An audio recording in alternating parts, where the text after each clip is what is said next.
साथियों, आप सभी का हमारे YouTube चैनल पर हार्दिक अभिनंदन और स्वागत है। आज हम अध्याय 3 दो चर वाले रैखिक समीकरण युग्म के बारे में चर्चा करेंगे। इससे पहले अपने अध्याय 1 और अध्याय 2 के कुछ महत्वपूर्ण बिंदु और महत्वपूर्ण परिभाषा और महत्वपूर्ण फॉर्मूला के बारे में अध्ययन किया था। इसी प्रकार हम आज अध्याय 3 दो चर वाले रैखिक समीकरण क्या होते हैं, उसको किस प्रकार लिखेंगे, इसके बारे में अपन आज जानकारी लेंगे। तो सबसे पहले अपने अध्याय 3 है दो चर वाले रैखिक समीकरण। रैखिक समीकरण क्या होता है? रैखिक समीकरण होता है अपने पास में ax plus bx plus c बराबर 0 के रूप में लिखा जा सकता है। मतलब जिसको अपन ax plus bx plus c बराबर 0 के रूप में लिख सकते हैं, वो अपने पास में रैखिक समीकरण होता है। रैखिक समीकरण का मतलब होता है जिस चर की घात अपने पास में 1 होती है उसको अपन रैखिक समीकरण बोलते हैं। इसके अपन रैखिक समीकरण बोलते हैं। और यहाँ पर अपने पास में ax और यहाँ पर समीकरण होगा ax प्लस by और प्लस क्या होगा cz है, यहाँ पर y होगा। तो इसी प्रकार अपने पास में ये होगा ax plus by plus c एक रैखिक समीकरण होता है। नेक्स्ट अपने पास में है रैखिक समीकरण युग्म के हल करने की विधि अपने पास में कौन कौन सी है। तो सबसे पहले जो विधि आती है उसको अपन बोलते हैं प्रतिस्थापन विधि। फिर 2 नंबर विधि है, इसको बोलते हैं विलोपन विधि। 3 नंबर है अपने पास में वज्र गुणन विधि और 4 नंबर अपने पास में ग्राफी विधि। तो रैखिक समीकरण युग्म को हल करने की अपने पास में 4 विधियाँ हैं।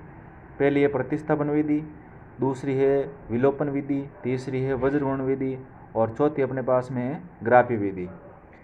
आगे नेक्स्ट पॉइंट अपने पास में है कि रैखिक समीकरण युग्म अपने पास में है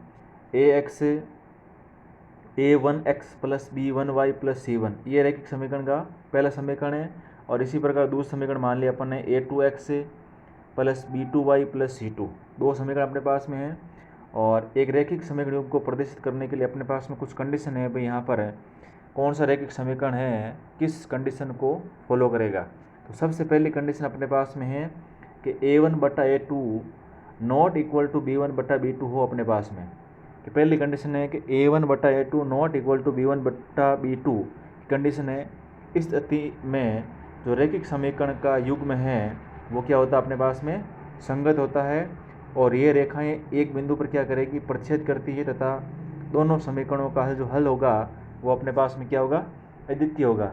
मतलब a1 बटा a2 not equal to b1 बटा b2 यदि मैच हो रहा, मतलब नॉट इक्वल टू हो रहा है, तो इस स्थिति में जो रैखिक समीकरण का युग्म होगा, हल होगा, वो संगत होगा। और एक बिंदु पर रेखाएं आपस में क्या करेगी, प्रतिच्छेद करेगी और दोनों समीकरणों का जो हल होगा वो अपने पास में क्या होगा, अद्वितीय हल होगा। इसी प्रकार से सेकंड नंबर कंडीशन अपने पास में है कि सेकंड नंबर कंडीशन है अपने पास में कि a1 बटा a2 बराबर b1 बटा b2 not equal to c1 बटा c2। यदि इस प्रकार की कंडीशन आ जाती है तो इस स्थिति में जो रैखिक समीकरण युग्म है वो क्या होगा, असंगत होगा। और इसमें रेखाएं आपस में क्या होगी, समांतर होगी और इस समीकरण युग्म का कोई हल नहीं होगा। यदि अपने पास में a1 बटा a2 बराबर b1 बटा b2 हो जाए तो अपने पास में जो रैखिक समीकरण युग्म होगा वो क्या होगा, असंगत होगा।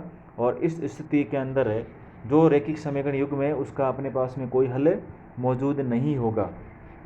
तीसरी कंडीशन अपने पास में है a1 बटा a2 बराबर b1 बटा b2 बराबर c1 बटा c2। यदि तीनों आपस में बराबर हो जाएं तो इस स्थिति में जो रैखिक समीकरण का युग्म है वो क्या होता है, संगत होता है। और ये रेखाएं आपस में क्या होगी, संपाती। संपाती का मतलब है जैसे मान लिया एक रेखा जा रही है, इसके ऊपर वापस दूसरी रेखा आएगी, उसको अपन क्या बोलते हैं, संपाती बोलते हैं। तो ये संपाती होगी और इनके अपरिमित रूप से अनेक हल हो सकते हैं।